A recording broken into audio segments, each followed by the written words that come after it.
네, 김상태 선생님과 함께, 웬 빨간색일까요? 김상태 선생님과 함께하는, 이야, 신나는 동영상이다. 시험 총정리 5번째 시간입니다. 5번째 시간. 오늘 광합성에 대해서 좀 살펴보고, 시간이 되면 호흡에 대해서도 살펴봅니다.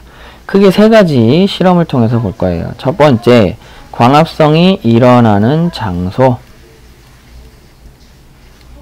어디서 일어나느냐. 그 다음에 나머지 하나, 광합성 하는데 필요한 물질 뭐냐? 뭔지 알죠? 그 다음에 뭐예요? 잘 일어나기 위한 조건이에요. 이 3가지를 실험을 통해서 크게 살펴보고 호흡에 대해서 알아보는 걸로 넘어갑니다. 광합성이 일어나는 장소 어딘지는 알죠? 연록체. 물과 이산화탄소 필요하고 빛이 필요하다. 잘 일어나기 위한 조건, 재료가 잘 갖춰진 게 필요하다라는 거 알고 들어갑니다. 자, 광합성이 일어나는 장소 알아보는 거. 먼저 이렇게 식물이 있어요. 식물 잎이 있습니다. 얘를 어두운 곳에 하루 동안 가둬놔요. 빛이 차단되죠? 왜 그럴까요? 다 써버리려고 그러는 거예요. 뭘? 양분을. 그 다음에 꺼내놓고 여기다가 이렇게 빛을 가려놔요. 일부만. 여기는 빛 오케이. 요 가린 부분은 빛 웩. 아이고, 얘가 왜 이럴까요? 가린 부분은 빛 웩 끝. 빛 없습니다. 그 다음에 시간이 지난 다음에 얘를 벗겨내고 탈색을 시켜요. 에탄올에 물중탕을 합니다. 탈색. 그럼 녹색이 없어져요. 그 다음에 여기다가 아이오딘 나칼륨을 부었더니 빛을 가린 부분에선 아무 일이 없고 안 가린 부분이 청남색으로 바뀌었다라는 거예요. 이 말은 뭘까? 자, 빛을 가렸더니 뭐가? 녹말이 안 생겼다라는 거죠. 아이오딘화 칼륨 용액은 녹말을 만나면 청남색으로 변하죠. 그러니까 빛 가린 데서 아이오딘화 칼륨이 아무 반응 안 일으켰다. 빛을 가리니까 녹말이 안 생겼다라는 거. 빛이 있었더니 뭐가? 녹말이 생겼다라는 거죠. 아하. 빛을 가리지 않으면, 빛을 받으면 녹말이 생기는구나. 근데 이게 어디서 생겼나 하고 현미경으로 봤어요. 그랬더니, 자, 3단계로 보면, 빛을 가리지 않고, 처음에 잎을 따서 봤더니, 이렇게 점점, 여기 얘네들이 녹색으로 보였다라는 거예요. 얘를 뭐라 그래요? 엽록체라고 합니다. 녹색이 있는 애들, 잎에 있는 녹색 물체, 엽록체입니다. 그 다음에 탈색을 시켰더니 이 녹색 점들이 어때요? 이번엔 투명하게 보입니다. 흐물흐물해졌어요. 그 다음에 아이오딘화 칼륨 용액을 떨어뜨리고 봤더니 어때? 그 점점이 있었던 엽록체에서 뭐가 생겨요? 이 청남색이 생겼다라는 겁니다. 아하, 녹색이었던 부분이 즉 엽록체였던 부분에서 녹말이 관찰되는구나. 그럼 뭐야? 엽록체에서 뭘 받아서? 빛을 받아서 광합성을 한 다음 녹말을 만들었구나. 이압, 광합성 어디서 일어난다? 엽록체에서 일어난다. 확인했습니다. 그 다음 광합성에 필요한 물질. 그래서 우리 3가지 시험관을 준비합니다. 그 다음에 탄산수소 나트륨 수용액을 넣어요. 그럼 뭐예요? 뭐라는 거예요? 여기다가 이산화탄소를 넣어줬다라는 거죠. 그 다음 하나는 A는 그냥 두고 B에다가 식물을 넣습니다. C에다가도 식물을 넣어요. 그런데 C는 아예 가려버립니다. 빛을 가렸어요. 앞 실험에서도 할 수 있듯이 빛을 가리면 뭘 못해요? 광합성을 못합니다. 그 다음 시간이 지나서 여기다가 석회수를 넣어요. 석회수를 넣습니다. 그러면 얘는 이산화탄소랑 러블러브 뿌옇게 흐려집니다.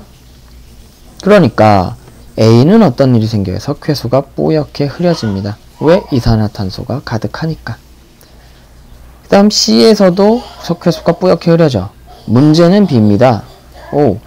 뿌옇게 흐려지지 않고 아무 반응이 없어요. 그 말은 뭐야? CO2가 사라졌다라는 거죠. CO2가 사라졌어요.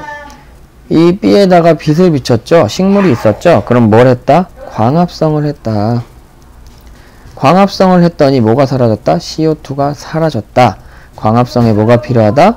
CO2가 필요하구나. 오예. 이걸 알 수 있죠. 빛이 필요한 건 우리 당연히 알고 있었고, 광합성을 하는데 이산화탄소가 필요하구나 알아냈습니다. 빛과 이산화탄소가 필요하구나 라는 거 알아낸 거고요. C에서는 좀 더 확실하게, C에서는 뭐야? 빛이 없으니까 광합성을 못했죠. 그랬더니 CO2가 그대로 남아있었다는 거예요. 뿌옇게 흐려졌다라는 거. 그 말은 아하, 빛이 없으면 광합성을 못하는구나. 그래서 CO2가 그대로 남아있구나. 빛을 받았더니 광합성을 하는데 CO2를 필요로 하니까 어떻다? 아하, 광합성을 했구나 라는 걸 알아냈다라는 겁니다. 두 번째 실험이었어요. 광합성의 필요한 물질. 그 다음에 광합성을 잘 일어나게 하려면 어떻게 해야 되냐. 여기다가 물속에다가 뭐야? 검정말을 넣고 식물을 넣고 이렇게 깔때기로 해서 나오게 합니다. 여기다가 탄산수소 나트륨을 쭉 넣어요. 그 말은 뭘 공급하겠다? 이산화탄소가 필요하니까 공급해요. 그 다음에 여기다가 빛을 비춰줍니다. 번쩍번쩍. 광합성의 결과로 나오는 건 뭐예요? 포도당과 산소입니다. 그러면 광합성을 하면 뭐가 생겨? 산소. 산소는 뭐예요? 기체죠? 기체가 물에 이렇게 들어가서 뻥뻥뻥뻥 나오면 뭐예요? 아, 산소가 생기고 있구나. 아, 광합성을 하는구나. 라는 걸 알 수 있다라는 거죠. 즉, 이 공기방울이 아니라 기포가 많이 생길수록 뭘 많이 한다? 광합성 짱이다. 기포가 많을수록 광합성이 많다. 그래서 기포를 가지고 광합성 양을 측정하는 거죠. 광합성이 얼마나 잘 일어나냐 이걸 보는 거예요. 그래서 빛을 이렇게 점점 가까이 가져갑니다. 가까이 가져갈수록 어때요? 기포가 많이 생겨요. 그 말은 뭐야? 빛이 셀수록 뭐가? 광합성 오케이. 빛이 셀수록 광합성 늘어난다라는 거. 즉 이런 식으로 그래프를 나타낼 수 있습니다. 가로가 빛 색이에요. 그 다음에 세로가 광합성량 혹은 기포수라고 볼 수 있겠죠. 그랬더니 처음에 빛이 세질수록 광합성이 점점 많이 일어나요. 이게 점점 둔하게 증가합니다.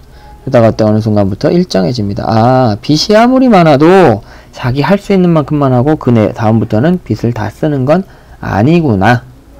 자, 요 첫 번째 그래프 잘 기억해 두셔야겠죠. 두 번째 뭐야? 재료하고 관계되어 있다고 그랬죠? 자, 이산화탄소 농도와 광합성량입니다. 재료가 풍부하지요. 그럼 역시 이산화탄소 농도가 진해질수록 광합성량은 증가하다가 어느 순간부터 또 자기 한계에 다다라서 열심히 뛰어봐야 재료 아무리 많아봐야 다 못 만들죠. 일정해집니다. 누구랑 똑같아요? 빛의 색이랑 똑같은 형태를 나타내게 돼요. 근데 물은 굳이 안 따져주는 게, 물은 원래 충분하다. 물이 부족하면 그냥 죽는다 라는 생각으로 물은 안 나오고요. 하나 특이하게 나오는 게 온도입니다. 온도, 더운 게 더울수록 좋겠어요? 아니죠. 특정 자기가 좋아하는 온도가 있다라는 얘기예요. 너무 춥거나 너무 더워도 광합성이 잘 일어나지 않고 언제? 자기한테 적절한 온도에서 광합성이 활발하게 일어난다. 그래서 좀 형태가 온도만 좀 특이하고 빛과 이산화탄소 농도는 같은 형태를, 비슷한 형태를 나타내게 된다. 근데 조건 뭐예요? 광합성하고 관계된 거 빛, 이산화탄소 농도, 그 다음에 온도입니다. 빛의 색이, 이산화탄소 농도, 온도. 이렇게 세 가지 조건이 광합성량의 이 양을 조절하게 된다라는 내용입니다. 세 가지 잘 기억해 두시고요. 그 다음에 이제 마지막으로 호흡을 살펴볼 수 있는데, 호흡은 마지막 6탄에서 살펴보도록 하겠습니다. 안녕.